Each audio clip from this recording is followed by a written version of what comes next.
नमस्कार बंधुगण बंधु माने आपण मानकु आजिर एही ज्योतिष कार्यक्रम को स्वागत।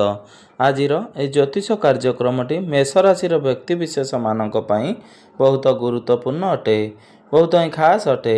कारण आजिर ए वीडियो रे मु आपण मानकु कहिबा को जाउछि जे मेष राशि व्यक्ति विशेष मानकर जन्म ठारू मृत्यु पर्यंत स्वभाव किपरि होइथाए। मेष राशि गुण अवगुण एवं आपणकर जीवनर अतुट सत्य आजिर ए वीडियो रे आमे माने विस्तार भाबरे आलोचना करिबा।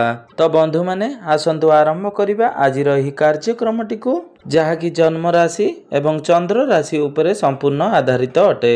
तेबे बंधु माने वीडियोटी को आगो को बढ़िबा पूर्वरु जदि आपण मानकर मेष राशि होइथाए तेबे वीडियोटी को स्किप न करी थरे मात्र शेष पर्यंत निश्चिंत देखंतु एवं वीडियो को गोटे लाइक करी चैनल टी को सब्सक्राइब कर दियंतु।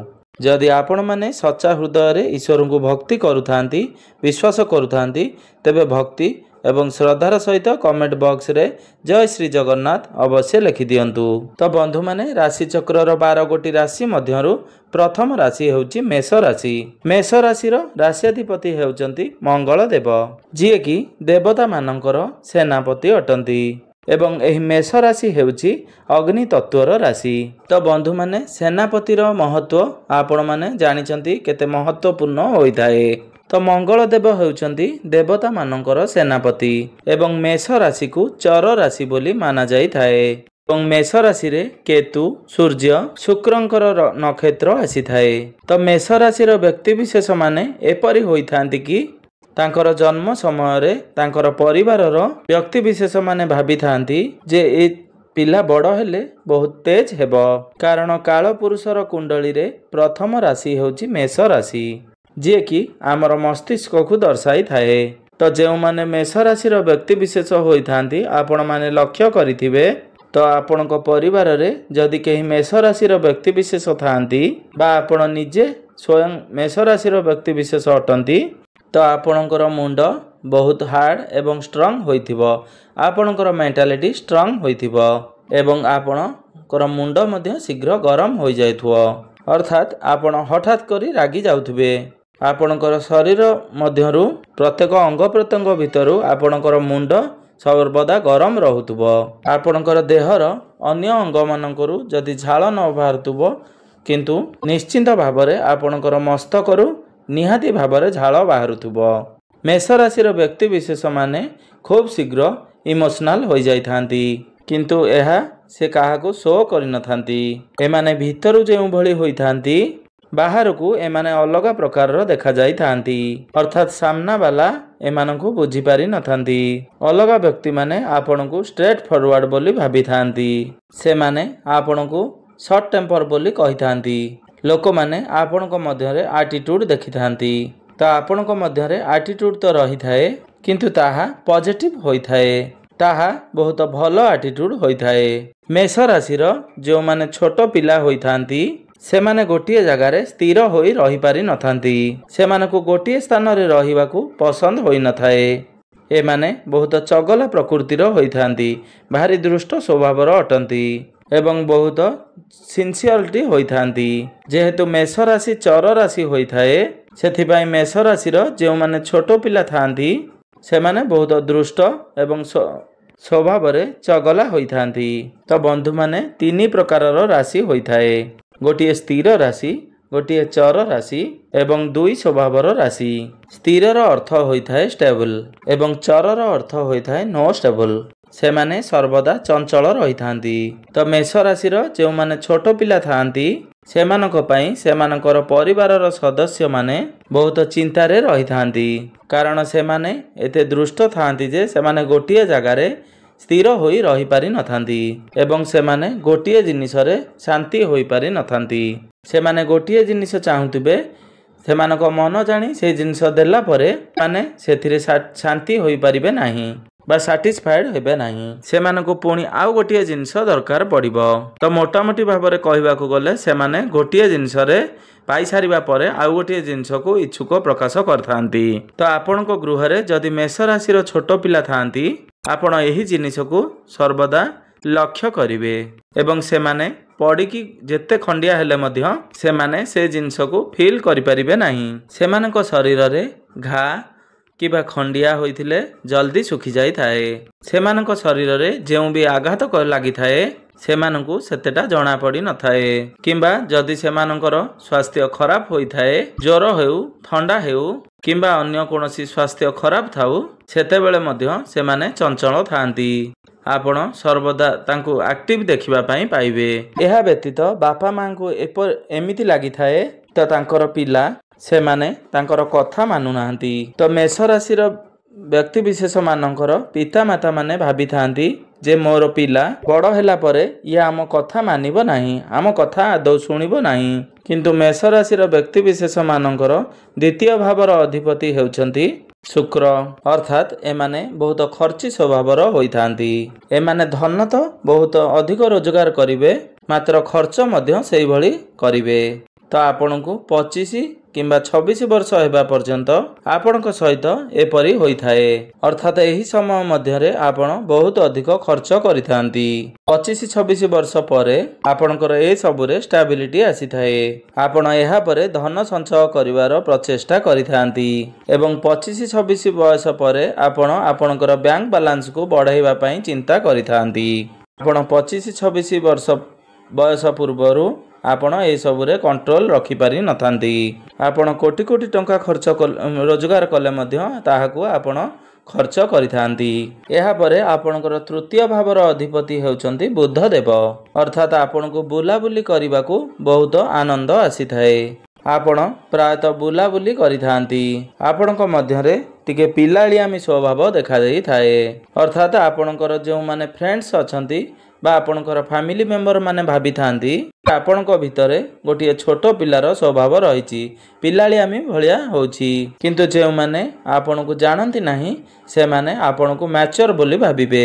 आपणक सहित कथावार्ता करिबाकू से माने भय करिथांती, कारण आपणक भितरे गोटे पर्सनालिटी थाए। आपणकर दृष्टि गोटे अलग प्रकारर होइथाए, आपणकर नजर गोटे अलग प्रकारर थाए, कारण आपणकर मुंड सर्वदा गरम रहिथाए एवं आपणकु किए जदि टिके उस्केई देइथाए बा चिड़ेई देइथाए तो आपण खूब जल्दी शॉर्ट टेम्पर होई रागी जाई थांती। तो आपणकर चतुर्थ भावर अधिपति हेउचंती चंद्रमा। तो एमाने लग्जरियस जिंस को बहुत भल पाई थांती एवं निजर माता को बहुत भल पाई थांती। एपरि भावर तो प्रत्येक व्यक्ति दुनिया रे निजर मां को बहुत भल पाई थांती। किंतु मेष राशि व्यक्ति विशेष माने एपरि होई थांती जे सेमानक पई तांकर मां सबुठारु अधिक गुरुत्वपूर्ण होई थांती। जदि आपणकर परिवार रे 2-3 जण कि 4 जण पिला थिबे, आपण लक्ष्य करिथिबे जे पिलाटीर मेष राशि होइथिबो सेमाने तांको मां को अधिक भल पाउथिबे एवं तांको मां भी मेष राशिर पिला जो माने थांती तांको बहुत अधिक भल पाई थांती। आपणकर पंचम भावर अधिपति हेउचंती सूर्य। तो जो माने मेष राशिर विद्यार्थी अटंती से माने जदि पाठ पढ़ारे बसिबे तो एग्जाम रो 2 दिन पूर्वर जदि से माने परिश्रम करंती बा पढ़ंती तो से माने आराम से एग्जाम क्लियर कर देबे। तो आपण माने जानि थिबे किछि पिला एपरि थांती जो माने वर्ष सारा पाठ पढ़िले मध्य एग्जाम रे सेते भल मार्क आनी पारि नथांती। मात्र मेष राशिर जो माने विद्यार्थी थिबे से माने एग्जाम रो 2-3 दिन पूर्वरु जदि पाठ को पढ़ंती तो एग्जाम रे से बहुत भल मार्क आनी थांती, जेहेतु तांकर पंचम भावर अधिपति सूर्य देव अटंती। तो एमाने निज हिसाब रे पाठ पढ़िबा को पसंद करिवे, एमाने अन्य काहर कथारे पढ़िबे नाही। तो जदि आपणकर पिला मेष राशि रे अटंती तो आपण एमानक उपरे अधिक प्रेशर दियंतु नाही बा बाध्य करंतु नाही, कारण से माने जेतेबेले निज इच्छा रे पाठ पढ़ी थांती तो से माने बहुत भल पाठ पढ़ी थांती एवं पाठ को मने रखि थांती। तो जदि एमानकर जन्म कुंडली एमानकु टिके भी सपोर्ट करि थाए तो एमाने एते भल पाठ पढ़ी थांती कि तांको सामना रे अन्य पिला माने फीका पड़ी जाई थांती। सेथि पई मेष राशिर व्यक्ति विशेष माने स्पोर्ट्स रे टेक्निकल क्षेत्र रे डॉक्टर, इंजीनियर, सर्जन एवं आईएएस, आईपीएस, डिफेंस लाइन रे अधिक रही थांती, कारण जेहेतु मेष राशिर राशिअधिपति मंगल देव अटंती एवं मंगल देव देवता मानकर सेनापति अटंती। तो स्पोर्ट्स लाइन रे से माने बहुत अधिक भल पाई थांती। କାରଣ ସେମାନେ ସର୍ବଦା ଆକ୍ଟିଭ ରହିବାକୁ ପସନ୍ଦ କରିଥାନ୍ତି। ଖେଳ କୁଦ ଭାଗଦୌଡ଼ ଏମାନଙ୍କର ଅଧିକ ରୁଚି ରହିଥାଏ। ଆପଣଙ୍କର ଷଷ୍ଠ ଭାବର ଅଧିପତି ବୁଧଦେବ ଅଟନ୍ତି। ତ ମେଷ ରାଶିର ବ୍ୟକ୍ତିବିଶେଷ ମାନଙ୍କର ପଛରେ ଯଦି କେହି ପଲିଟିକ୍ସ କରନ୍ତି କିମ୍ବା ଏମାନଙ୍କର ଶତ୍ରୁ ବନନ୍ତି, ଏମାନେ ସେ ସବୁକୁ ସମ୍ପୂର୍ଣ୍ଣ ରୂପରେ ଆଭଏଡ୍ କରିଥାନ୍ତି। କାରଣ ବାସ୍ତବରେ ଆପଣଙ୍କର ଯଦି କେହି ଶତ୍ରୁ ବନନ୍ତି କିମ୍ବା ଆପଣଙ୍କ ବିରୁଦ୍ଧରେ କେହି ପଲିଟିକ୍ସ କରନ୍ତି ତ ଆପଣଙ୍କର ସେମାନେ କେହି କ୍ଷତି କରିପାରିନଥାନ୍ତି। ଏବେ ଆସନ୍ତୁ ଜାଣିନେବା ଆପଣଙ୍କର ସପ୍ତମ ଭାବ ବିଷୟରେ। ଆପଣଙ୍କର ସପ୍ତମ ଭାବର ଅଧିପତି ହେଉଛନ୍ତି ଶୁକ୍ର। ଆପଣଙ୍କର ସପ୍ତମ ଭାବଟି ହୋଇଥାଏ ବୈବାହିକ ଜୀବନର ଭାବ, ଆପଣଙ୍କର ଜୀବନ ସାଥୀର ଭାବ। ଆପଣଙ୍କର ରାଶ୍ୟାଧିପତି ହେଉଛନ୍ତି ମଙ୍ଗଳ। ତ ଯେହେତୁ ଆପଣଙ୍କର ସପ୍ତମ ଭାବର ଅଧିପତି ଶୁକ୍ର ଅଟନ୍ତି ତ ଆପଣଙ୍କର ଡିଜାୟାର୍ସ ବହୁତ ଅଧିକ ରହିବ। ଆପଣ ନିଜର ଜୀବନ ସାଥୀକୁ ବହୁତ ଚୁଜି ହୋଇଯିବେ। ଆପଣ ଚାହିଁବେ ଆପଣଙ୍କର ଲାଇଫ୍ ପାର୍ଟନରଙ୍କର ପର୍ସନାଲିଟି ବହୁତ ଭଲ ହୋଇଥାଉ, ତାଙ୍କ ପାଖରେ ସର୍ବଗୁଣ ରହିଥାଉ, କୌଣସି ଜିନିଷରେ ତାଙ୍କର ଜୀବନ ସାଥୀ କମି ନଥାଉ। ଏବଂ ପ୍ରାକ୍ଟିକାଲ ଦେଖିବାକୁ ଗଲେ ମେଷ ରାଶିର ଯେଉଁମାନେ ବ୍ୟକ୍ତି ଥାଆନ୍ତି ସେମାନଙ୍କୁ ବହୁତ ବଢ଼ିଆ ଲାଇଫ୍ ପାର୍ଟନର ମିଳିଥାନ୍ତି। ପ୍ରାୟତଃ ତାଙ୍କ ଇଚ୍ଛା ମୁତାବକ ଲାଇଫ୍ ପାର୍ଟନର ତାଙ୍କୁ ମିଳିଥାନ୍ତି। ଭାଗ୍ୟ କଥା ଯଦି ହେବା ତ ମେଷ ରାଶିର ବ୍ୟକ୍ତିବିଶେଷ ମାନେ ବହୁତ ପରିଶ୍ରମୀ ହୋଇଥାନ୍ତି। ମାତ୍ର ଷ୍ଟାର୍ଟିଂରେ ସେମାନଙ୍କର କୌଣସି ଲକ୍ଷ୍ୟସ୍ଥଳ ନଥାଏ। ସେ ଭବିଷ୍ୟତରେ କ'ଣ କରିବେ ତାହା ନିଜ ମନକୁ ଆଣିନଥାନ୍ତି। ସେମାନେ ସର୍ବଦା ଭାବିଥାନ୍ତି ନିଜ ଲାଇଫକୁ ଏନ୍ଜୟ କରିବାର ଅଛି, ମୌଜ ମସ୍ତି କରିବାର ଅଛି। 27 ବର୍ଷ ପରେ ନିଜ ଲାଇଫରେ ଗୋଟେ ଟର୍ଣ୍ଣିଂ ପଏଣ୍ଟ ଆସିଥାଏ ଏବଂ 32 ଏବଂ 34 ବର୍ଷ ପୂର୍ବରୁ ଆପଣଙ୍କର ଭବିଷ୍ୟତରେ ଆପଣ କ'ଣ କରିବେ ସେଥିପାଇଁ ଆପଣ ଲକ୍ଷ୍ୟ ନିର୍ଦ୍ଧାରିତ କରିଥାନ୍ତି ଏବଂ ତାହା ଆପଣଙ୍କ ପାଇଁ ସକ୍ସେସଫୁଲ ହୋଇଥାଏ। ତ 27 ବର୍ଷରୁ 34 ବର୍ଷ ମଧ୍ୟରେ ଆପଣ ନିଶ୍ଚିନ୍ତ ଭାବରେ ସେଟେଲ ହୋଇଥାନ୍ତି। ଏବଂ ଯେତେବେଳେ ଏମାନେ କୌଣସି ଜାଗାରେ ଜବ୍ କରିଥାନ୍ତି ବା ଚାକିରି କରିଥାନ୍ତି ତ ସେମାନେ ନଇଁବାକୁ ଆଦୌ ପସନ୍ଦ କରିନଥାନ୍ତି ଏବଂ ଯଦି କେହି ଏମାନଙ୍କୁ ନୁଆଁଇବାକୁ ଚେଷ୍ଟା କରେ ତାହା ଏମାନଙ୍କୁ ବିଲକୁଲ ବି ପସନ୍ଦ ଆସିନଥାଏ। ଏମାନେ ସେଠାରେ ଯୁକ୍ତିତର୍କ କରିଥାନ୍ତି ଏବଂ କଳି ଝଗଡ଼ା କରିଥାନ୍ତି। ଶେଷରେ ସେମାନେ ଚାକିରି ମଧ୍ୟ ଛାଡ଼ି ଦେଇଥାନ୍ତି ଏବଂ କିଛି ନା କିଛି ପରିବର୍ତ୍ତନ ସେମାନେ ନିଶ୍ଚିନ୍ତ ଭାବରେ କରିଥାନ୍ତି। କାରଣ ସେ ଦଶମ ଭାବର ଅଧିପତି ହେଉଛନ୍ତି ସେମାନଙ୍କର ଶନି। କାରଣ ଦଶମ ଭାବଟି ଆପଣଙ୍କର କାର୍ଯ୍ୟକ୍ଷେତ୍ର ତଥା କ୍ୟାରିୟରର ଭାବ ହୋଇଥାଏ। ତ ସେମାନେ କାମକୁ ନିଜ କାମ ବୋଲି ଭାବି କାମ କରିଥାନ୍ତି। ସେମାନେ ବହୁତ କର୍ମଠ ଏବଂ ଇମାନଦାର ହୋଇଥାନ୍ତି, କିନ୍ତୁ ବେଳେବେଳେ ସେମାନେ ବହୁତ ଜିଦ୍ଦି ସ୍ୱଭାବର ହୋଇଥାନ୍ତି, ଯେଉଁଠାରେ କି ସେମାନେ ନିଜର କାମକୁ ଖରାପ କରିଦେଇଥାନ୍ତି। କାରଣ ଆପଣଙ୍କର ପ୍ରଥମ ଭାବର ଅଧିପତି ମଙ୍ଗଳ ଅଟନ୍ତି ଏବଂ ଦଶମ ଭାବର ଅଧିପତି ଶନିଦେବ ଅଟନ୍ତି। ତ ସେମାନେ ନିଜର କାମକୁ ବହୁତ ଭଲ ଭାବରେ ପରିଚାଳନା କରିଥାନ୍ତି।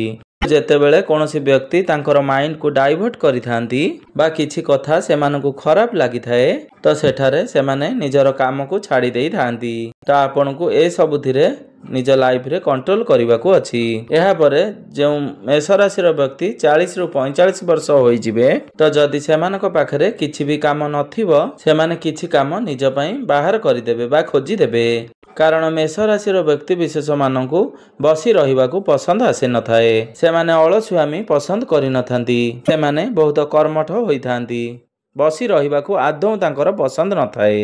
ଏପରିକି 50 ବର୍ଷ ଏଭବ ବ୍ୟକ୍ତିବିଶେଷ ମାନଙ୍କୁ ଦେଖନ୍ତି ଆପଣ, ସେମାନଙ୍କୁ କିଛି ନା କିଛି କାମ କରୁଥିବାର ଆପଣ ଦେଖୁଥିବେ।